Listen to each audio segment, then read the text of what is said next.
जो हमको वोट करने वाले लोग थे वहां का वोट परसेंट 50% था, और जहां पे फॉल्स वोटिंग हुई, बोगस वोटिंग हुई, जहां पे हमको वोट नहीं आया, वहां वोट परसेंट 90% था।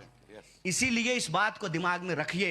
हिंदी फिल्म का वो गाना आप लोगों ने सुना होगा, इंसाफ की डगर पे बच्चों दिखाओ चल के, यह देश है तुम्हारा, नेता तुम ही हो कल के। हमको अपना भविष्य बचाना है और उस भविष्य के लिए आज मौका है। आज मौका है कि आप पूरे देश में एक एग्जाम्पल सेट करें कि याद रखिए, बुरे लोग इसलिए नहीं चिल्ला रहे हैं क्योंकि वो ताकतवर हैं, बुरे लोग इसलिए चिल्ला रहे हैं क्योंकि अच्छे लोग चुप हैं। आपको अपनी आवाज को बुलंद करना पड़ेगा, आपको सच के साथ आंख मिला करके खड़ा होना पड़ेगा। ये जिम्मेदारी आपकी है। अगर उनकी लाठियां एक हो गई हैं, आप देखिए कि जितने भी बेईमान लोग हैं वो किस तरह से एक हो गए हैं, तो हमारी पीठ भी एक हो जानी चाहिए। लेकिन हमने कहा कि ईडी आ जाए कि सीबी आ जाए, मोदी अमित शाह की जोड़ी को हम लोगों को मिलकर के हराना है, और इस लड़ाई में आप तमाम लोगों को भी साथ देना है। आप घूम घूम करके देख लीजिए, जो ईमानदार लोग हैं, जो सच्चे लोग हैं, जो काम करते हैं, जो धर्म के नाम पर भेदभाव नहीं करते हैं, जो कहते हैं कि ऊपर वाले ने हम सबको एक बनाया है, नीचे वालों ने हम लोगों को आपस में बांटा है, ये आपस में जो बांटने की राजनीति है उसको जो नहीं मानने वाले लोग हैं, काम करने के बावजूद वो चुनाव नहीं जीत पाते हैं। एक उदाहरण मैं अपने यहाँ का आपको बताता हूँ। मैं पिछले लोकसभा में बेगूसराय से चुनाव लड़ा था। जब मैं कैंपेन करने जाता था तो दो तरह के सवाल हमसे पूछे जाते थे। पहला सवाल ये, अगर मैं मुसलमानों के बीच हूँ तो पूछते थे कि अच्छा बताइए हिंदू वोट दे रहा है कि नहीं दे रहा है, और जब हिंदुओं के बीच होता था तो कहते थे कि बताइए मुसलमान वोट दे रहा है कि नहीं दे रहा है। तो मैं उनको एक ही जवाब देता था, मैं हिंदू और मुसलमान का वोट लेने नहीं आया, मैं इंसान का वोट लेने आया हूं, क्योंकि हमारी लड़ाई इंसानियत की लड़ाई है। और दूसरा सवाल वो कहते थे कि लेकिन देश में तो मोदी की हवा है, आप अकेले चुनाव जीत करके क्या करेंगे।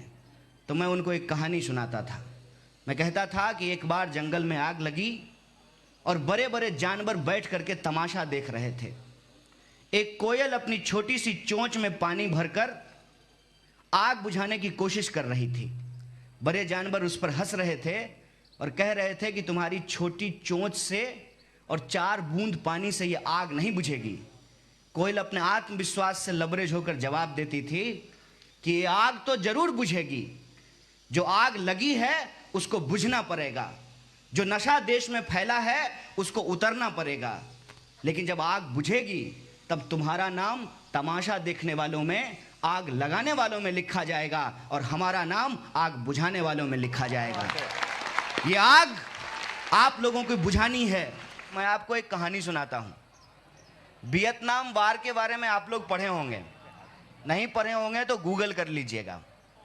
वियतनाम में जब अमेरिका ने हमला किया, अमेरिका कितना बड़ा ताकत है, एक छोटा सा देश है वियतनाम, तो वियतनाम पे जब बमबारी हो रही थी तो एक बम एक बच्चे के घर पे आकर गिरा। बच्चा खेल रहा था, इत्तेफाक से वो घर से बाहर था, उसके माँ बाप उस बम में मारे गए। बच्चा बहुत दुखी हुआ और पास का जो वियतनामी आर्मी का कैंप था वहां वो रोते हुए गया, बोला कि मैं युद्ध करना चाहता हूं। तो कमांडर ने उसको प्यार से बुलाया अपने पास और बोला कि तुम्हारी उम्र बहुत छोटी है और तुम युद्ध करने की क्षमता नहीं रखते हो। तो उसने कहा कि मेरी उम्र छोटी है लेकिन मेरा गुस्सा बड़ा है, मेरा जज्बा बड़ा है, मैं अमेरिका के खिलाफ लड़ना चाहता हूं। तो फिर कमांडर ने कहा कि लेकिन हमारे पास तुमको देने के लिए कोई काम नहीं है, तुम बंदूक नहीं उठा सकते हो। तो उसने कहा कि मैं बंदूक नहीं उठा सकता हूं, मैं पानी का ग्लास तो उठा सकता हूं। वियतनामी आर्मी जो लड़ रही है मैं उसको पानी पहुंचाने का काम करूंगा, लेकिन मैं अमेरिका को हराना चाहता हूं, मैं अपने देश को बचाना चाहता हूं। कि हो सकता है कि आप वोटर नहीं हो, लेकिन आपके आस पड़ोस में तो लोग वोट करेंगे, आपके अम्मी अब्बा तो वोट करेंगे, आप सोशल मीडिया तो चलाते हैं, आप इंस्टाग्राम पे तो फोटो डालते हैं। आपको एक काम करना पड़ेगा, सोशल मीडिया पे अगर ये लोग जो सांप्रदायिकता फैला रहे हैं, जो नफरत की राजनीति कर रहे हैं, जो इंसान को इंसान से बांटने का काम कर रहे हैं, मंदिर मस्जिद का मुद्दा उछाल करके हमारे बच्चों का जो शिक्षा, रोजगार, स्वास्थ्य, सड़क, बिजली, पानी और आत्मसम्मान का सवाल है, उसको जो गुमराह कर रहे हैं, उनके झूठ को आपको अपनी सच की ताकत से लड़ना पड़ेगा। वो सोशल मीडिया पे यदि नफरत फैला सकते हैं तो आप सोशल मीडिया पे सच और मोहब्बत फैला सकते हैं। ये जिम्मेवारी आपको निभानी पड़ेगी। एक ऐसी राजनीति की शुरुआत करनी है जिस राजनीति में सबकी बात सचमुच होती हो, सिर्फ मन की बात में नहीं होती हो, सचमुच में होती हो। सचमुच में अगर कोई प्रतिनिधि है तो वो आपका वेशभूषा देखकर, आपकी जात देखकर, आपका धर्म देखकर आपका काम ना करे। वो आपका प्रतिनिधि है तो ये उसकी जिम्मेवारी है कि आपकी सड़कें अच्छी बने, आपको साफ पानी मिले, आपको बिजली मिले, आपकी शिक्षा की व्यवस्था ठीक हो। ये उसकी जिम्मेवारी है और ये जिम्मेवारी वो स्वयं लेता है।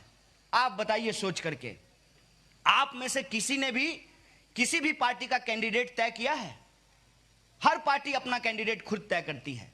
जब वो हाथ जोड़ करके आपके पास वोट मांगने के लिए आते हैं तो वो ये कहने के लिए आते हैं कि आप हमको वोट दीजिए, हम आपके रोजी रोटी, कपड़ा, मकान के लिए काम करेंगे। आज हमको साहस की जरूरत है, जो आंख से आंख मिला करके सत्ता से सवाल पूछ सके, जो ईमानदारी के साथ खड़ा हो सके, जिसके ऊपर चाहे जितने भी हमले हों उसको जेल में डाला जाए, उसके ऊपर गोलियां चलाई जाएं। और ये सारी चीजें हमारे देश में हो रहा है। लेकिन हमने कहा कि ईडी आ जाए कि सीबी आ जाए, मोदी अमित शाह की जोड़ी को हम लोगों को मिलकर के हराना है और इस लड़ाई में आप तमाम लोगों को भी साथ देना है।